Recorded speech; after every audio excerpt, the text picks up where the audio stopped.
কোটি টাকা বেতন অথচ কেউ এই চাকরি চায় না। বেতন কোটি টাকা, তাও কেউ চাকরি করতে চায় না। এই জায়গায় চাকরি করলে আপনাকে প্রতি মাসে দেওয়া হবে 85 লাখ টাকা। এমন আরামের চাকরি আর কোথাও পাবেন না। এখানে শুধু আপনার কাজ হলো লাইট হাউস পাহারা দেওয়া। আপনাকে কেউ কাজ নিয়ে চাপ দেবে না, কেউ নজরদারি করবে না। মালিক পক্ষে কোনো লোক নেই, তাই চিন্তাও নেই। খাওয়া দাওয়া করবেন, ঘুমাবেন, ইচ্ছে হলে সমুদ্রে মাছ ধরবেন, যা মন চাই করবেন, অর্থাৎ পুরোপুরি স্বাধীন। এখানে একমাত্র কাজ হলো লাইট হাউসের উপরে এই বাতিটা ঠিকমতো জ্বলছে কিনা তা খেয়াল রাখা, সময় মতো জ্বালিয়ে দেওয়া এবং কোনো সমস্যা হলে তা ঠিক করে দেওয়া। কিন্তু এত আরামের চাকরি হলেও এই চাকরি কেউ করতে চায় না কেন? কারণ এখানে আপনাকে পুরোপুরি একা থাকতে হবে। কোনো বিপদ হলে কেউ সাহায্য করতে আসবে না। অসুখ বিসুখ হলেও নিজেকে সামলাতে হবে। নেটওয়ার্ক, ইন্টারনেট, টিভি কোনো কিছুই এখানে আপনি পাবেন না। তারপর লাইট হাউসগুলো মাঝ সমুদ্রে দুর্গম স্থানে অবস্থিত।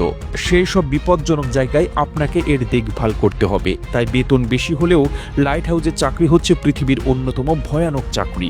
লাইট হাউসের দায়িত্বে থাকা কর্মীকে বলা হয় লাইট হাউস কিপার। আর একটি লাইট হাউসের দায়িত্বে সাধারণত একজনকেই রাখা হয়, তবে প্রয়োজন অনুসারে ৩-৪ জনের একটি দলকেও রাখা হতে পারে। বেশিরভাগ সময় যেহেতু একজনকে দায়িত্বে রাখা হয়, তাই লাইট হাউসের কাজ বিপজ্জনক। আপনি যদি লাইট হাউসের চাকরি নেন, সেক্ষেত্রে কয়েক মাসের জন্য আপনাকে লাইট হাউসে রেখে আসা হবে। সেই লাইট হাউসের অবস্থান বেশিরভাগ সময়ই সমুদ্রের এমন কোন দূরবর্তী স্থানে হয়ে থাকে যেখানে হয়তো সমুদ্রের পানি থেকে উঁচু উঁচু পাথর বেরিয়ে আছে। রাতের অন্ধকারে এই পাথরের সাথে সংঘর্ষ হয় জাহাজের। এমনই দুর্গম স্থানের লাইট হাউসে আপনাকে রেখে আসা হবে। সেখানে একাকী কাটাতে হবে কয়েকটা মাস। নির্দিষ্ট সময় পর আপনাকে সেখান থেকে স্থলে নিয়ে আসা হবে। আবার কয়েক মাসের জন্য লাইট হাউসের দায়িত্বে রেখে আসা হবে। দায়িত্ব বলতে লাইট হাউসে দেখভাল করার পাশাপাশি রাতে জাহাজকে অন্ধকারে পথ দেখানো। এজন্য আপনাকে সারা রাত ধরে লাইট হাউসের মাথায় আলো জ্বালিয়ে রাখতে হবে। দিনে একটু ঘুমিয়ে নেওয়া, রাতে আবার আলো জ্বেলে সতর্ক দৃষ্টিতে খেয়াল রাখা। কোনো জাহাজ পাথরে ফেসে গেলে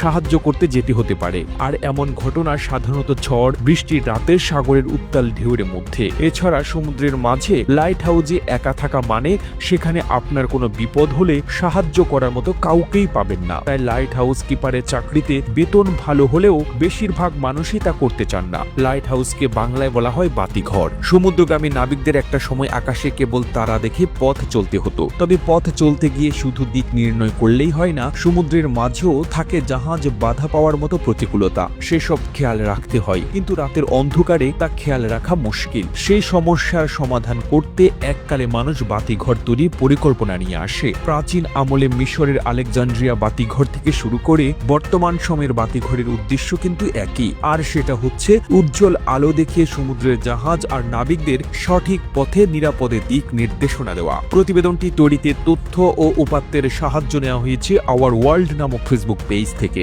আর এতক্ষণ আপনারা সঙ্গে ছিলেন বিশ্ব বাংলার। সেই সঙ্গে আপনি বাংলাদেশের কোন জেলা থেকে এই ভিডিওটি দেখছেন আমাদের কমেন্ট করে জানান। আমরা পরবর্তী ভিডিওতে আপনাকে ধন্যবাদ জানাতে ভুলব না। এতক্ষণ বিশ্ব বাংলার সাথে থাকার জন্য অসংখ্য ধন্যবাদ।